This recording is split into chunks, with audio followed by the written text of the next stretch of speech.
मेरो नि फ्रीमा बनाइदेऊ न Mahi. So hey guys, this is Mahi and I make class paintings with face details. कस्तो ढिलो ढिलो भिडियो हालिरहेको।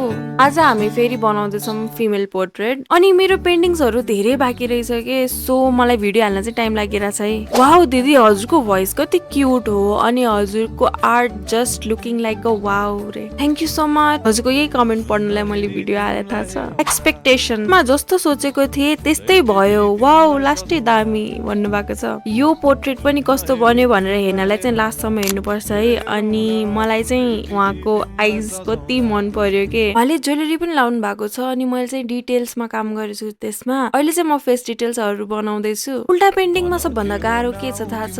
रेफरेन्स इमेज म्याच गर्नु छ के। अनि मैले 200 वटा भन्दा बढी पोर्ट्रेट्सहरू बनाइसकेर रहेछु अहिलेसम्म।